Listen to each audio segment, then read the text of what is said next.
Hello, friends. This is Town, Russya, and I am Bud, as always. And we're here in the Friday Night BREWDCAST. A new, a new iteration of the Wrestling Out with the Brood. Because we're branching out.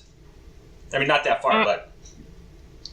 Well, I think it may or may not be evident from the previous cast, but as you slice the Brood and the WWA into different fractions and different parts, you find out that we have very different flavors. So splitting this into because... Not me, I'm Neapolitan. Right, and that's what I love everything. about you. You're the palate cleanser. No, you are not the palate cleanser. But since Leon and I have very different recording schedules... we can talk about this in a minute. But since Leon and I have very different recording schedules and different flavors in general, it's going to be a good way to get a little bit more exciting conversation between us and a little bit more content. I'm looking forward to it. Content is important for the internet. My feelings. Right. Okay, so what are we talking about today? That's no more Yeti feet. We're not talking about Yeti feet. That's Leon's podcast. Do we have did somebody invite Rex Ryan and not tell me? Oh, Rex Ryan joke. That was good. That was good. You know who that is, Bud? Not a clue. He was the football coach for the New York Jets that had a rant at a press conference about how beautiful his wife's feet were and that he had a foot fetish. Yeah. He got fired. Yeah. Not because of his foot why. fetish. Not because of his foot fetish, but because he was a shitty coach. I mean, the Jets will take anybody, so.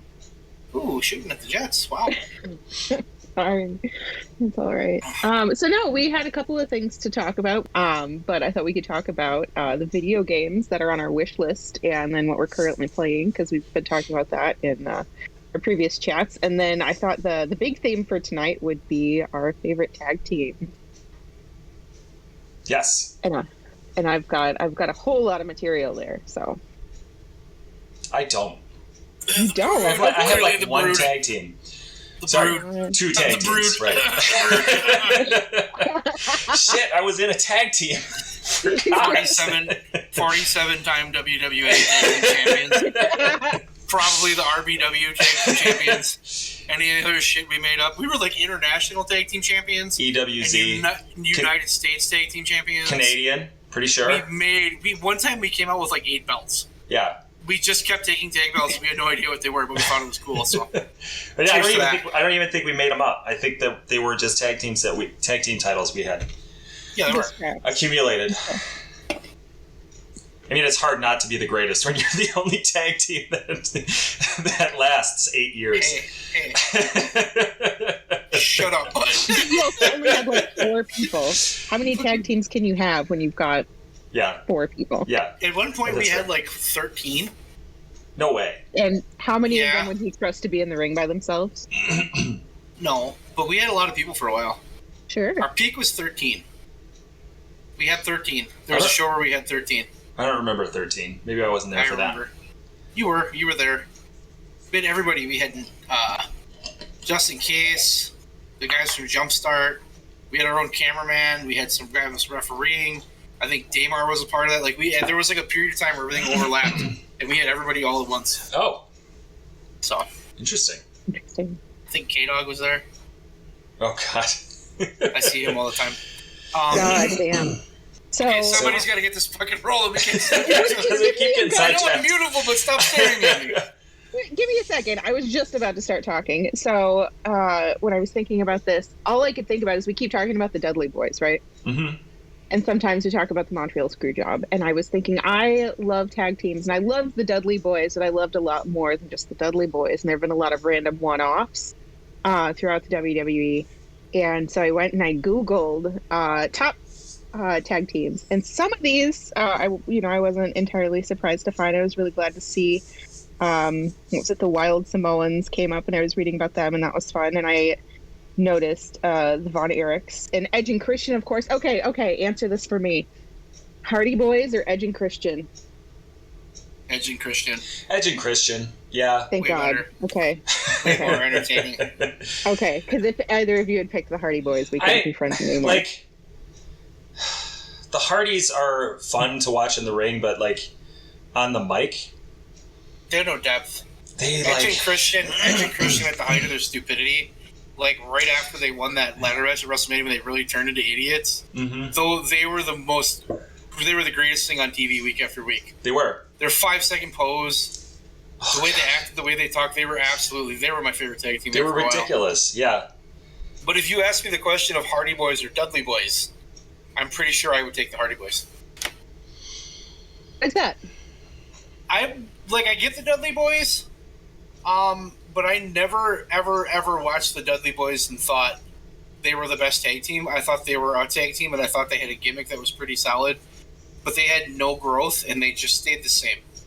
Yeah. And they got really old. I got really tired of them, and now if I hear Bubba talk, I just want to throw a rock at his head. I mean, I feel the same way, but for different reasons. I think the Dudleys I think they were at their peak in ECW, and they moved to WWE, and WWE wanted this culture of... Yeah, they have this culture of PG, we gotta, be good for the kids, and... It wasn't even PG, it was that they couldn't do, Bubba Ray in ECW, oh my god, he was fantastic. Yes. He just almost started a riot every time he was out there. Yeah. But in the WWE, he wasn't allowed to do that. Yeah. So I always felt like the Dudley Boys in WWE were just kind of this watered-down version of what they were. Yeah. Which was a lot of ECW guys, like Tommy Dreamer and Sabu and RVD. I mean, Sabu didn't come until later, but, they just couldn't be their ECW selves, and I think that's where the Dudleys thrived.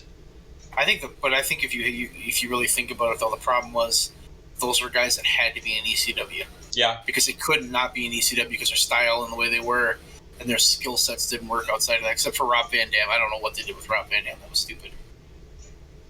My take on this, I think it's interesting that you were talking about the depth and the growth. I think the Hardy Boys relied too much on the shaved heads and the fishnets. The Dudley Boys were a gimmick and they worked better in ECW, but the Hardy Boys, they could wrestle. But if we're talking about, I want to watch, tag teams are for the play and the entertainment. With the Dudley Boys, it might be a little bit not their greatest, but they weren't just fishnets and hair gel. I don't know if I agree with that statement, though, because I think tag team wrestling can be more exciting than singles wrestling. I think it's easier. My point. It's easier to have a better tag team match, like a pure technical tag team match, because you have 4 guys, you're not working with 2, you're working with 4, so you can do way more. And I think that's the problem with WWE's tag team division right now. They don't look at it like that. They don't care about tag teams. Whereas you look at AEW with FTR and the Young Bucks, who I'm going to talk about all night, but of course. FTR and the Young Bucks and Red Dragon, you have these teams that are truly teams, and they go in there and they have these matches, and it's like a freaking clinic. And their matches are they're better than the singles matches because they have 4 really good guys coming together.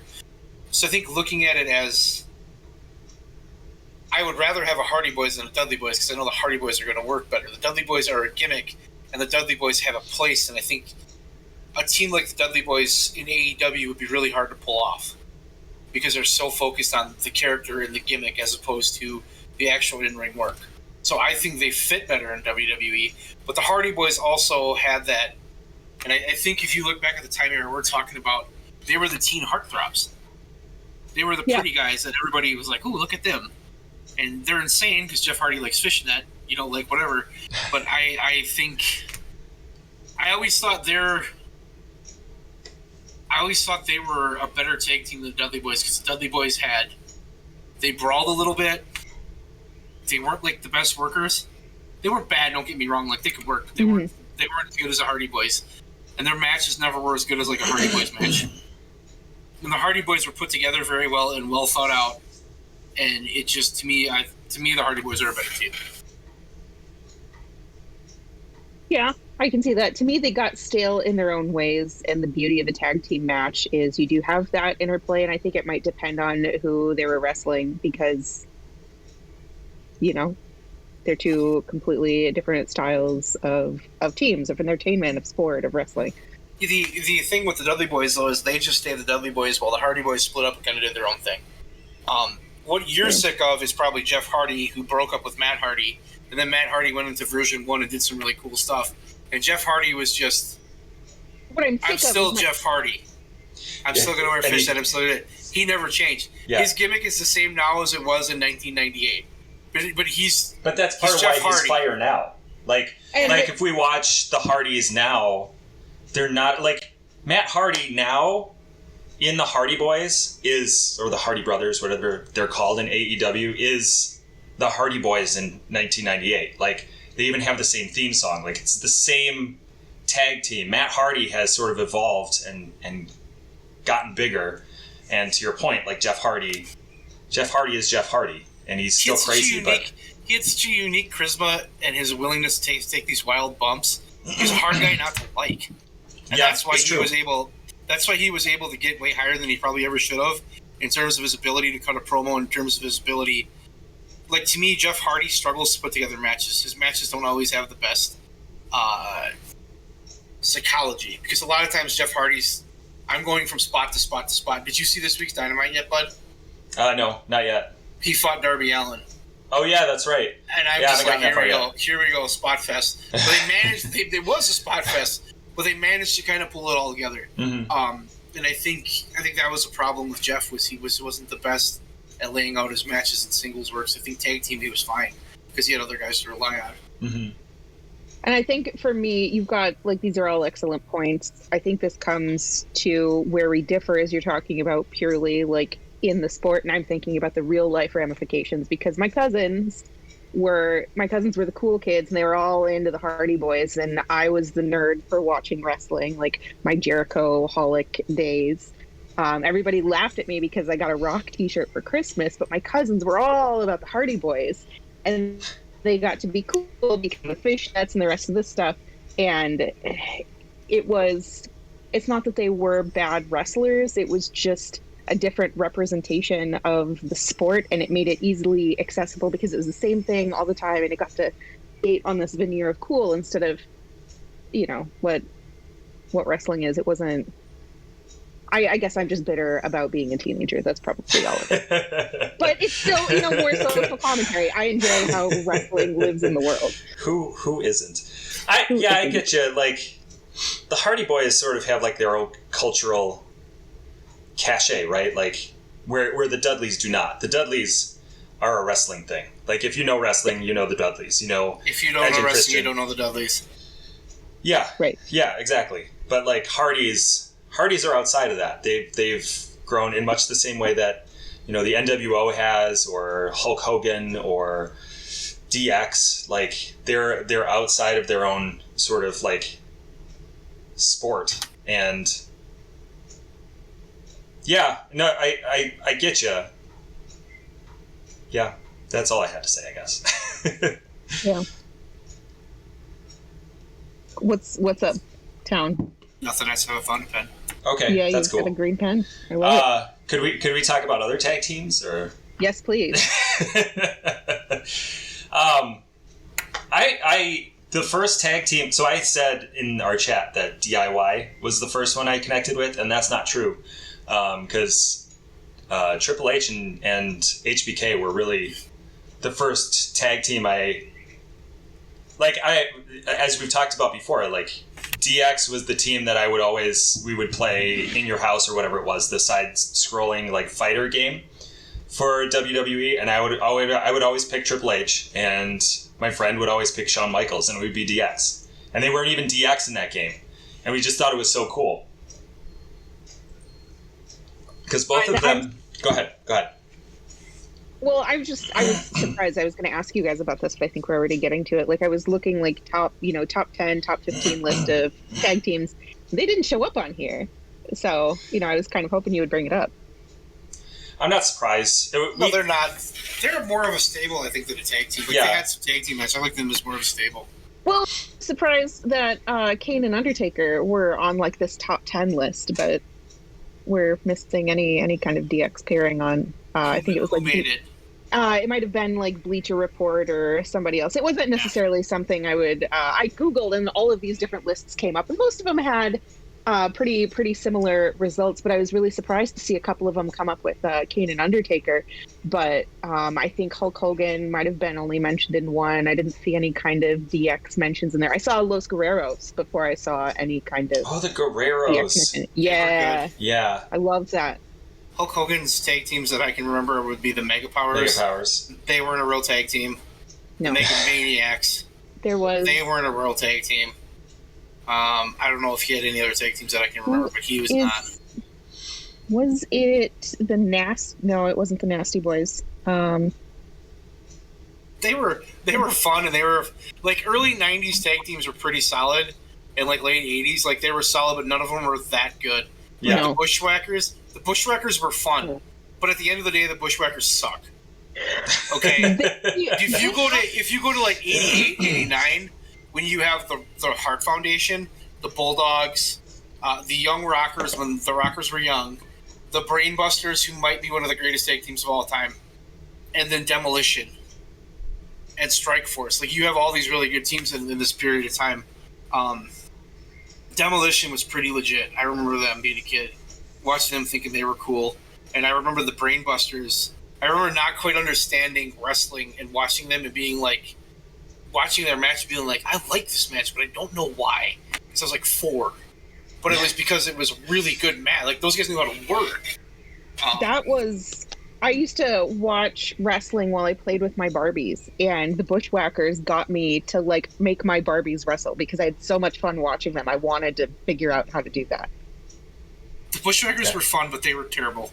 Like, they were outside of the WWF. Outside of the WWF, they were fine, but they were not a good team. I think if you talk tag team wrestling, though, you got to talk Arn Anderson, because Arn Anderson is in all these like phenomenal tag teams. That guy just got it. Like, every time he was in a tag team, it was good.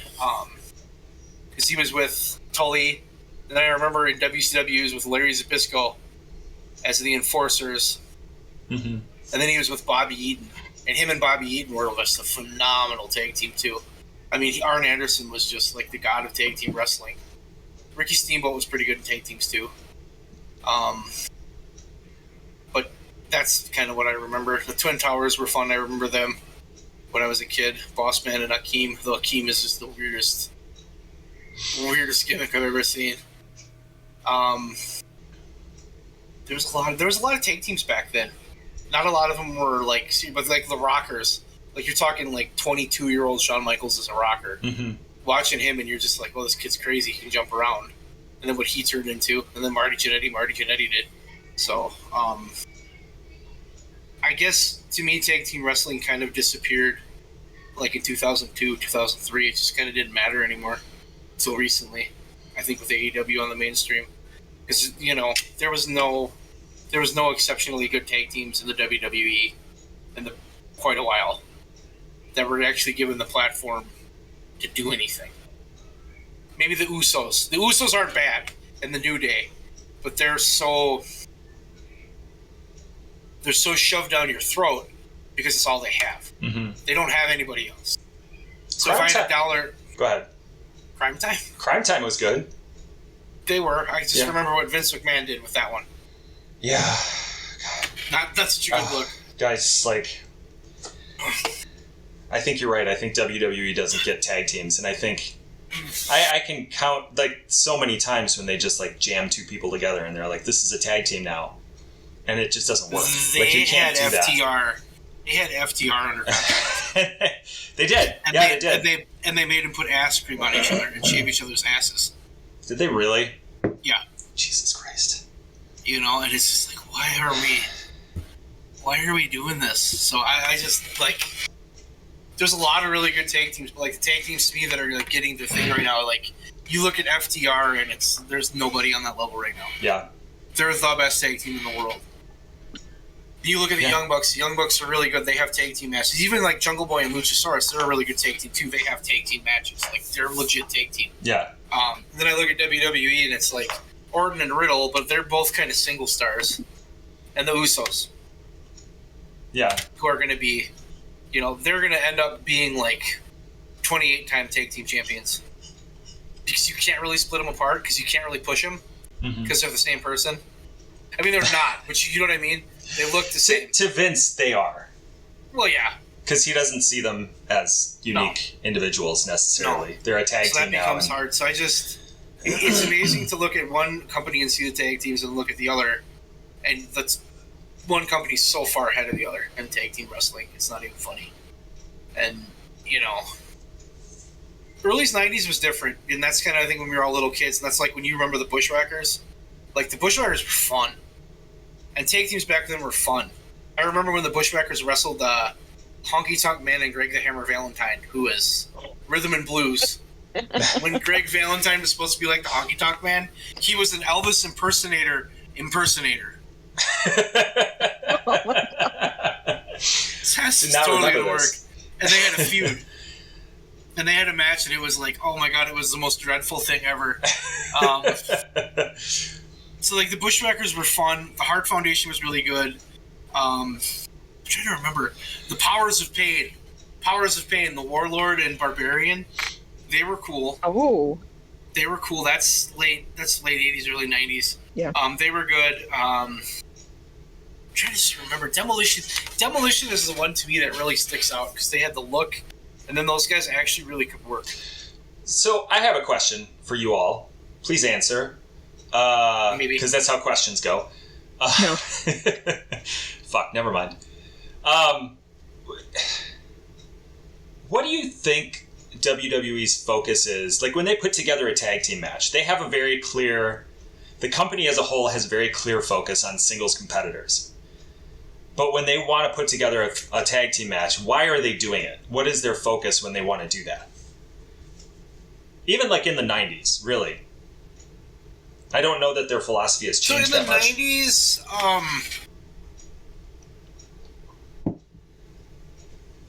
in the 90s, they had a focus on tag team matches and putting forth the Crash Entertainment, I think. That's what they were trying to do. They were trying to have exciting segments. And the New Age Outlaws, they were a pretty damn good tag team.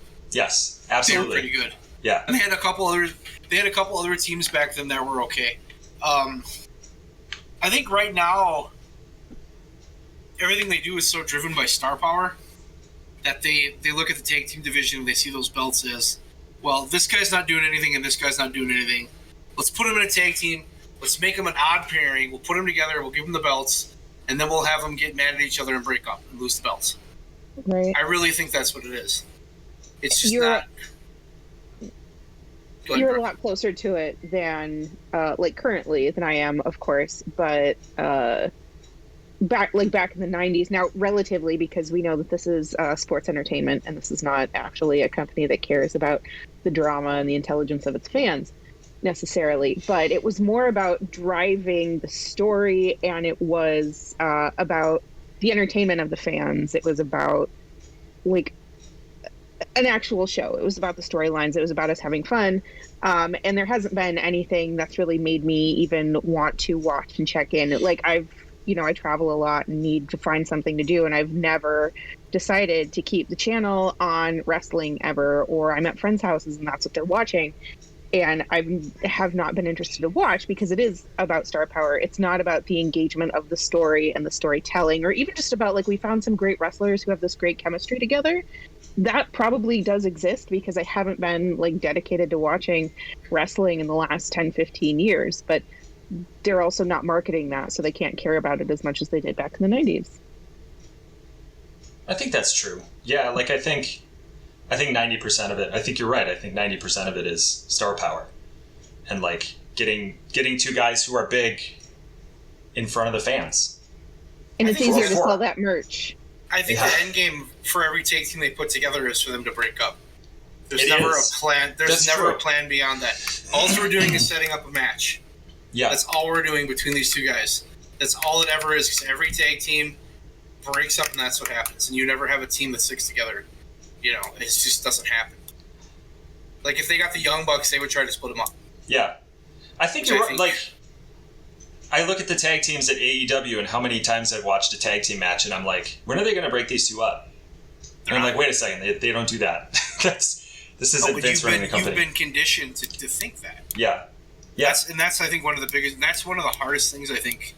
As I've transitioned into AEW, because I've watched it since day one, is I go into these shows and I have expectations of being just totally freaking disappointed. And having stupid things happen, and then it doesn't happen. And it's like you have to relearn how to be a fan, because a lot of times Vince McMahon will sit there and they'll do, like, the obvious thing that they should do because it makes the most sense. They won't do because you're expecting it, so they're going to swerve you. And then the things they shouldn't do, they do all the time. We're going to break these guys up. It'll be a surprise. And it's just, there's like no clear direction. As opposed to AEW, it's like with Hangman. That's the one I always use. When Hangman beat Kenny Omega for the belt, I sat on the edge of my couch like, I'm sitting there, and the thought in my mind wasn't, this is amazing. My thought in my mind was, they're not going to do this. They're going to fuck this up. They're going to pull the rug out from underneath. This isn't going to happen. And then when it did, I was just like, there was like this weird sense of relief. It wasn't even happiness. It was just like, oh, thank God I did it. Right. But that's from watching years of WWE. It's true. Because they get into those situations. I remember the WrestleMania with Shinsuke Nakamura fighting AJ Styles for the championship. And Shinsuke won the Royal Rumble. And he lost the match to frickin' AJ Styles. And then Asuka lost to Charlotte Flair. And the crowd's dead. And I'm just sitting there like, what? I know why they did it. Because in the main event, they changed the belt and they wanted to pop the crowd. Yeah. Because the title changed. And the main event was Triple H and Roman Reigns, which the audience just shit on. So, like, but those were two cases where Asuka never should have lost that match. Shinsuke never recovered. Neither did Asuka, really. She's just kind of just floundering. So, like, I look at that and I go, there's like this relearning process of this doesn't have to be stupid and I don't have to hate this. Yeah. And that's been a really, really hard thing for me because if I watch WWE, I hate it. And I shouldn't. But it's like you have all these incredible workers, you have all this talent, you're smarter than this. But, like, you piss me off so much with what you do. Like, and I keep getting burnt, and then I piss at myself because I'm so done for coming back. So I just stopped watching, and now I'm doing great. Because that's all you can do. Like, yeah. You know, and people are gonna watch that show no matter what. It's just it's the way it's gonna be. But that's the vibe I get from the tag teams. It's just we're just trying to get somewhere else. We don't really care about these tag teams, and they don't care about those belts at all. No, they're just a prop. They have no actual value or meaning. Because the AEW tag team championships to me are way more important than the WWE ones on the whole global picture. I'd rather tell you I was AEW champion than WWE tag team champion, you know? Yeah. The world title may be a little different. Just because if you get that world title from WWE, that thing's got a lot of history. And that's what AEW doesn't have as a history, but like for tag teams, that's not even close. But like WWE, their world title is the thing. Like every other title that you're winning doesn't matter compared to the world title. Whereas AEW, the TNT championship matters, the TBS championship. Like I wouldn't say they're all equal, but I think they all have their place in the company. It's just like the tag team titles. Like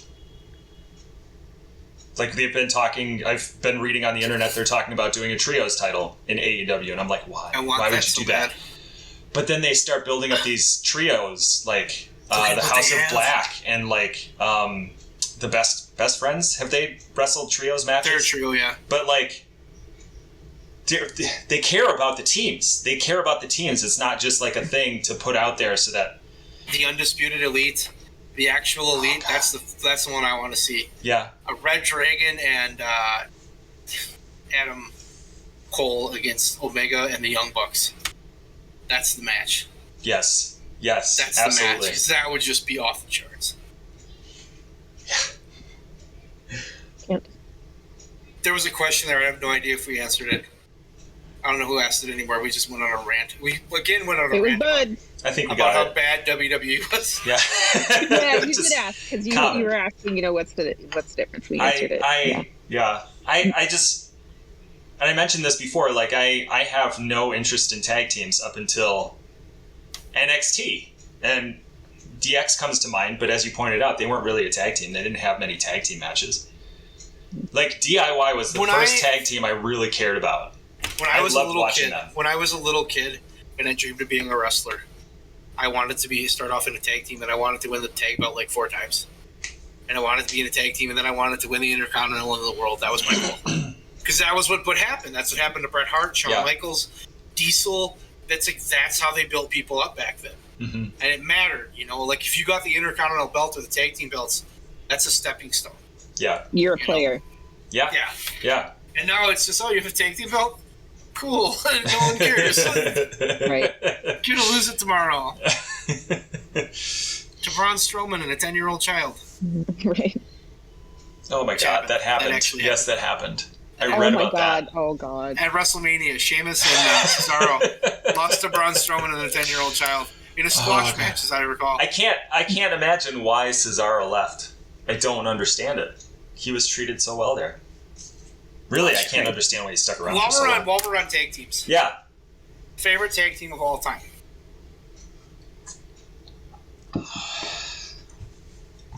Somebody else is gonna have to go. It's not me. Brooks got it. I have a feeling you're gonna hate me. It was just so much fun to watch. Aside from the Bushwhackers, because 4 and 5-year-old me loved it. We all did. I gotta say, I loved Too Cool. Oh God, yeah. Yeah. Oh my God, yeah. Love Too Cool. My parents would come in to try and interrupt, like I'd be doing my homework while I'm watching wrestling, and they would look at the TV and what are you? And I can't explain what I'm watching. This is wrestling, and I'm doing my homework. Do you remember, Bud, when we ripped off Too Cool? Yes, that's how we wound up with somebody doing the worm. That was Rainville. We can't. Yeah, we can't go. But he did the chop instead of he did the chop down on them instead of the splash or something. He changed it a little bit. He was Grandmaster. You were Jubo's Fatu, and I was Tubby Too Chubby. And we would go out there and dance, and it was the worst it was dance awful. You ever saw. If I could find a video of that, that was amazing. I love Too Cool. They were fun. They were fun. They were underrated. Them and Kai and Tai. Kai and Tai was an amazing tag team. They were. Yeah. They were. Oh, man. Too Cool's a good answer, though. That's a good answer. Yeah, I like that. It is. I like that. Yeah. Bud? Fuck. I should have been thinking this whole time. I mean, Kai and Tai, I think, is up there. I remember a lot of their stuff. Public Enemy is up there. Public Enemy is good. Yeah. I don't know. I keep coming back to DIY. Tommaso Ciampa and Johnny Gargano are they're two amazing wrestlers. They were good. Separately. That team was good. Together as a tag team, they killed it. They killed it. They were just amazing. And it was bullshit that they broke up, but I mean, at the end of the day, NXT is WWE. What are you going to do? Cry about it. And I will. On the subreddits. All right, Town. My favorite tag team of all time? It's a hard one. I mean, I think...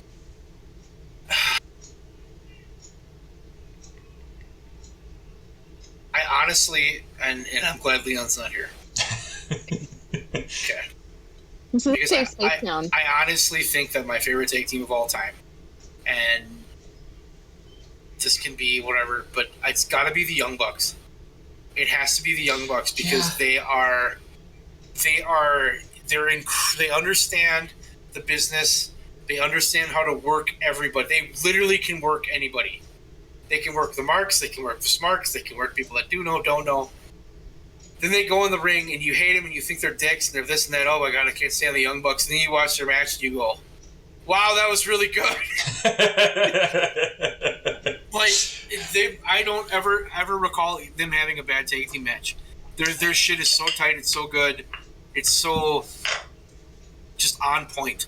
Mm-hmm. They won match of the year 2 of the past 3 years. They're just that. They're those guys. They're just that good. They're like the perfect wrestler, but times 2. I think they are. And FTR is really good. I like them. The Twin Towers, I love the Twin Towers. But I'm a big Boss Man, Mark. Yeah. I liked the Rockers as a kid. When they broke up, I was really upset and hated Shawn Michaels. Then it's ironic because in the end I love Shawn Michaels, but I hated him when they broke up. The Hart Foundation. I love the Hart Foundation with Bret Hart and Jim Neidhart. But you can only pick one, Town. I know. I picked one. I went with the Young Bucks because they're Getting honorable mentions. But you're giving us all the miscongeniality. The honorable mentions. No, the Young Bucks I think are, because there's never a time they make me laugh, they make me entertain. Nothing like I always watch them and I'm like, those guys are fucking amazing. Mm-hmm. I just enjoy them. But they're ruining the industry. And they'll tell you about it too. They have no problem with that. Yep, we're ruining the industry. It's totally us. We're the problem. I love that shit. Them and then just mixed with Kenny Omega.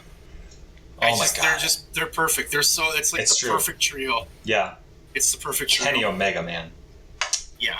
Oh my god, that makes I want to watch. I want to watch him and Okada. Well, you can at some point, bud. Yeah, just not right now. I think that might be rude. Well, we also know from past experience it doesn't work very well. So. No. Fuck you, I'm gonna watch Okada. We set it up. Note to self, never do a fucking watch along if you're not prepared to do a watch along. Because the shenanigans of it are pretty bad. I was vaguely ready. I thought you were prepared. And yeah. It turned out somebody swerved me. Somebody playing WWE 2K20 or whatever. Let's blame this is a video game. Yeah. No, it's not. Oh, it is. I blame the producer. That's me. I think. I don't really know. Yeah, I know. Bud's the producer.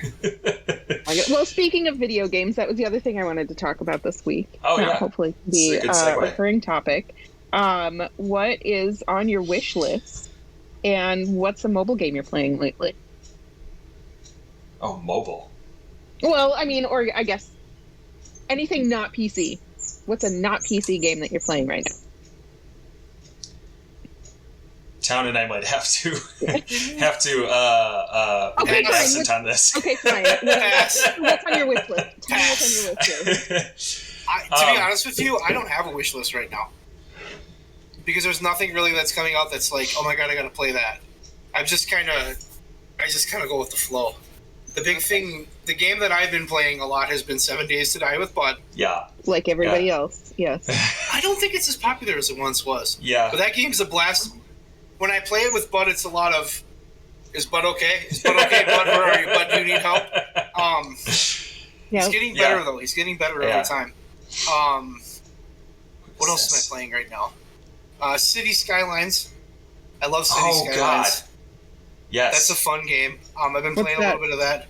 It's a city builder like SimCity, but like 400 times better.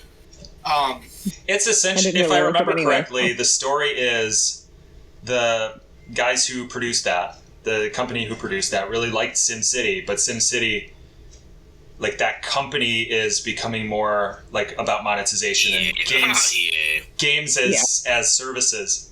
And speaking of EA, do you guys remember when I used to play Madden all the time? Yeah. Yeah, I don't buy Madden anymore. That's good. I appreciate that. Thank you. It sucks. But they played it and they were like, this sucks, so we're going to make our own SimCity game, and that's how it got started. It's really good. It's a fun game. Yeah. It's a fun game. I love Sim games, but I hated SimCity, so maybe I'll put that on my wish list. Pretty solid. Yeah.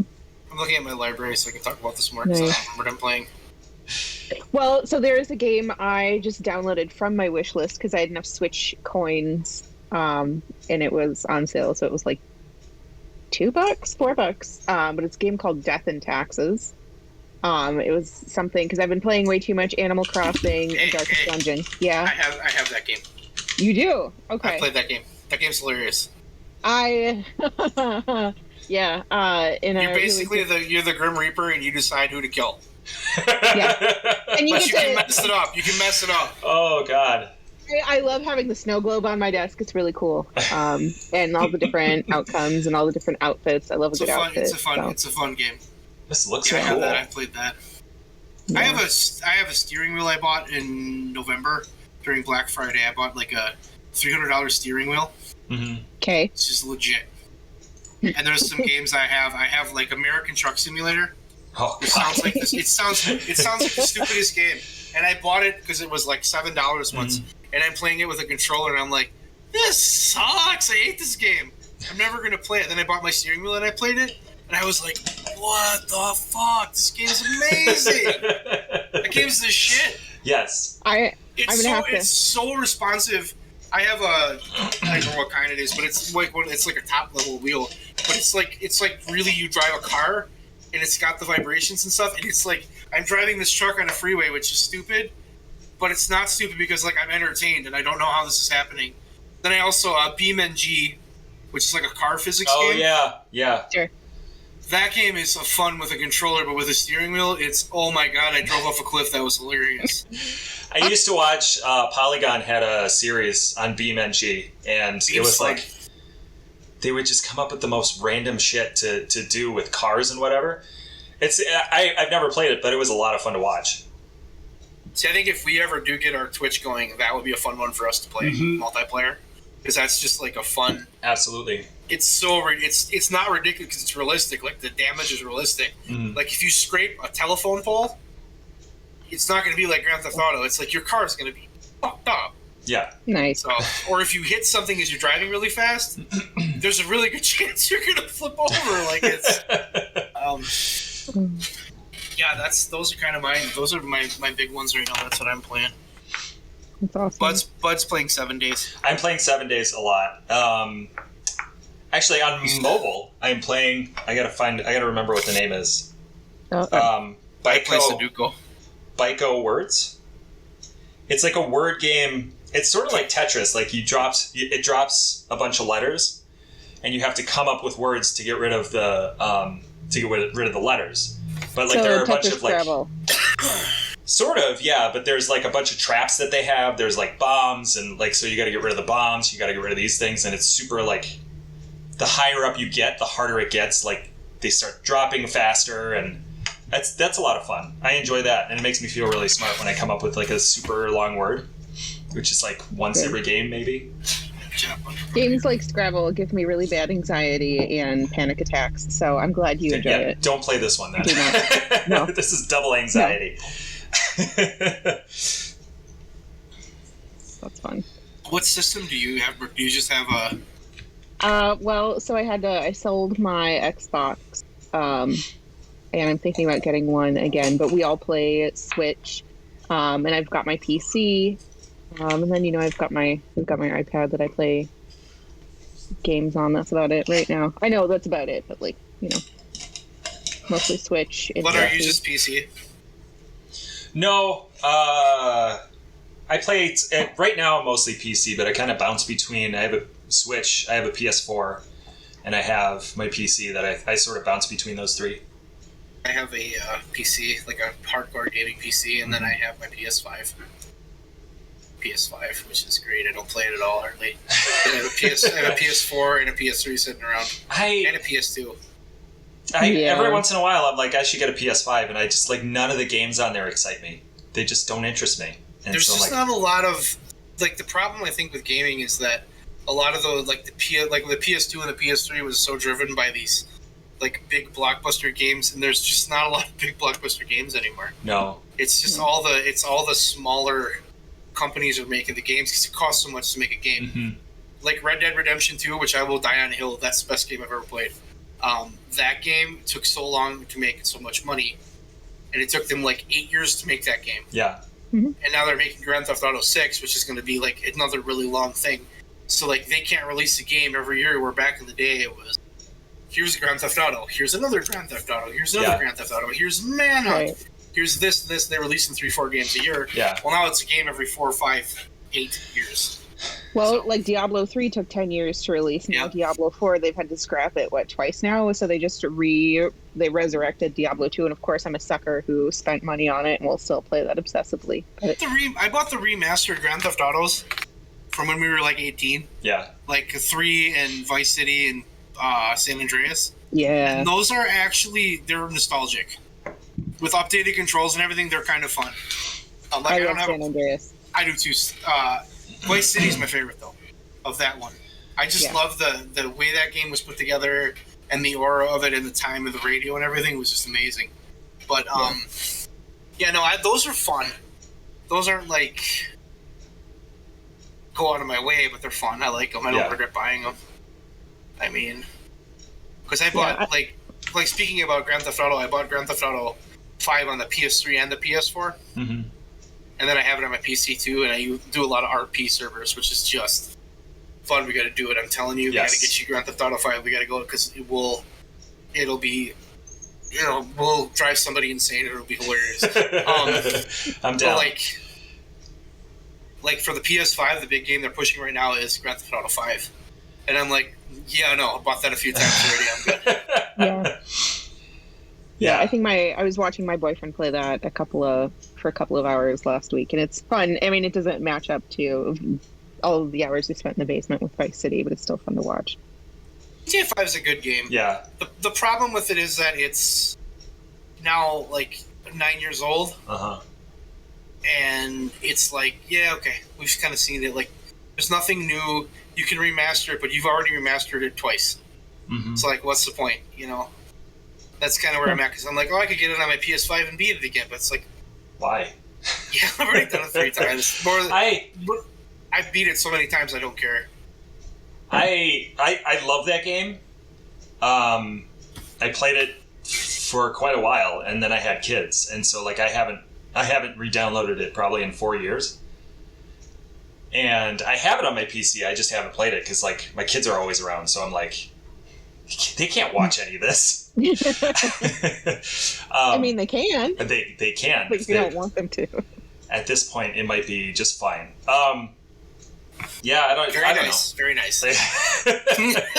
Very evil too. Very evil. I think they're going to be that. Yeah. The one game that I'm playing right now, or I played it for a while and then I've sort of put it on the back burner, Outer Wilds. Yeah, I did have that on my list for a while. That is such an amazing game. There was, that reminds me, and it's just because it starts with what was it? I think Outriders. It's like Destiny, but better. And I really loved Destiny. I played way too much Destiny too. I'm a warlock at heart, but Outriders just seemed like a better version of Destiny. Destiny for free on my PS4. Never played it once. Destiny 1 was fun. Destiny 2, I spent far too much time playing. I never played any of it. Oh, it was fun. I'll tell you what game. The other game that I play a lot of is NCAA Football 14 revamped. Love that game. Love college football. And there's the guys online that are like rebuilding it and like taking the game and actually changing it, like to update the teams and add new teams and stuff. So there's like a Discord for that. I go on there and I download the stuff and I have an emulator. I play that. That's my football game, which is 10 years old. But it's better than Madden. Madden, I think football, sport games in general, I think have this problem, or had this problem. I don't know if it's true anymore. Like, they got into a rut where it was like, we have to release a new one every year because there's a new roster every year.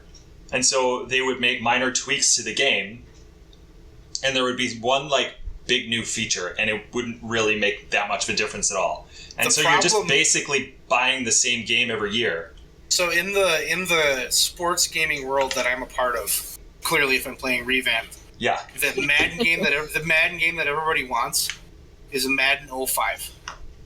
Okay. 04 and 05, and maybe 06, because they had a really good franchise. When EA went to the PS3 and the Xbox 360, they redid their whole gaming system and they ruined franchise mode. Well, now they don't even want you to play franchise mode because they want you to play Ultimate Team and buy packs of cards and get players that way, and then build your own team with cards. Oh my god! So like if you play a franchise on Madden 22, you'll get halfway through the season and there will be some glitch that locks it up and you literally can't play it anymore. Oh god! So there's like no value in the game. The game is literally it's so bad. I remember what you're talking about now because around that time I was working and in a group of friends where all we ever did was play Tiger Woods, or we played, or they played Madden, and they were like just all about the franchise. They would sit and talk after work out at the bar about exactly what you're talking about, and then go home and play it for hours and hours. It was so in depth. It was incredible. They had completely immersive. They had a radio show on it that would talk about what was going on. They had all this stuff that you could do in that franchise, and like the draft mattered, and it was kind of a crapshoot, and there was all this stuff. and now it's just the most mundane piece of shit. It's so bad. Yeah, it used to be completely immersive. Like, it was something you could build. It was basically a role-playing game for sports nerds. Yeah. It was, and like the career mode was the same way, and now it's just like the career mode and the franchise look the same. And there's no depth, you can't do anything, and there's no immersion. It's just terrible. I hate that. That's too bad. It is, because it used to be pretty good. Yeah. That's when I'm playing NCAA 14 on my PS3 emulator, like a total nerd. Good times. Well, I mean, hey, Valentine's Day 2017, I played the Mega Man series for Valentine's Day, so nothing wrong with emulators. That's fun. Yeah, they are. And we've got a PlayStation 2. No, none of us have a DVD player anymore because I had to get rid of my Xbox. We've got a PlayStation 2 at the apartment for our DVD player. Because apparently there are still movies we have to watch on DVD because you can't download them or stream them. Like Frosty the Snowman. Frosty the Snowman. I have a few movies that are my favorite movies that are too difficult to find and download. So of all of the things that I am keeping in my move across the ocean, I am keeping my DVD of Frosty. What other DVDs are you keeping, dare I ask? I am keeping... Is the letter X involved in it at all? No. Okay. I thought they were naughty movies. Oh, God, no. So that's way too easy to find on the internet. Yeah, fair. Right. Yeah. Right. Or just convince your neighbors. YetiFeed.com. Right, we get it for free. All we gotta do is talk to you guys. No, so there was a French movie, Not In or Hate, and I've got like a director's edition, all this stuff. It's really interesting. We're not going to get political on the podcast, but I think that's the other movie. I've managed to get all of The Wire re-downloaded through my iTunes account, so I got to leave my DVDs behind. I left the box sets behind back when you used to watch, TV shows on like these giant packs of DVDs. Back in the day. Back in the day. I think that's about it.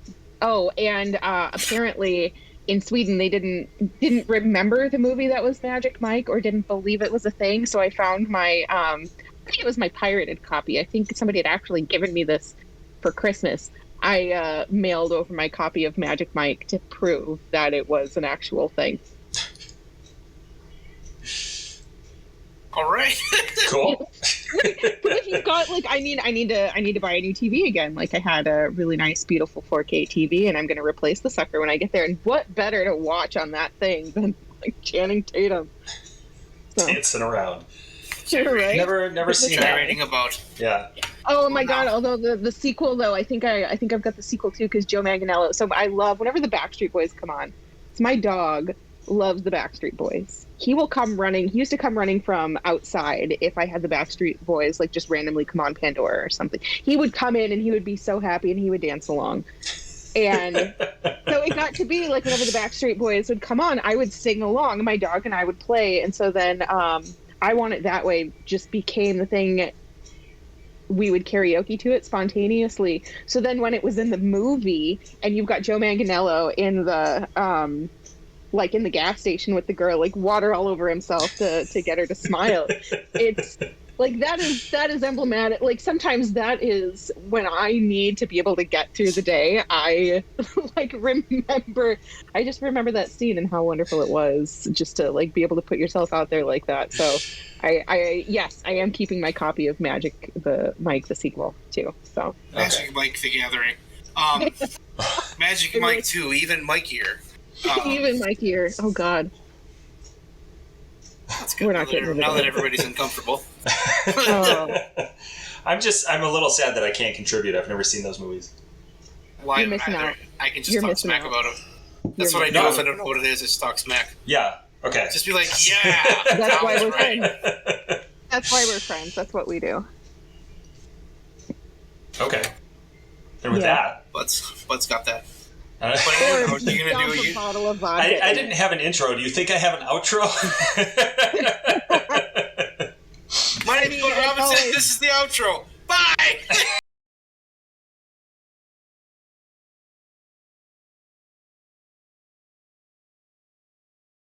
Just gonna sit here and make my pec stance because that's what I'm doing.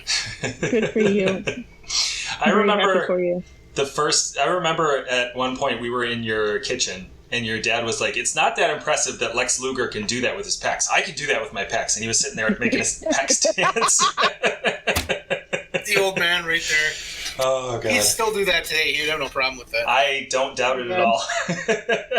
Oh, man.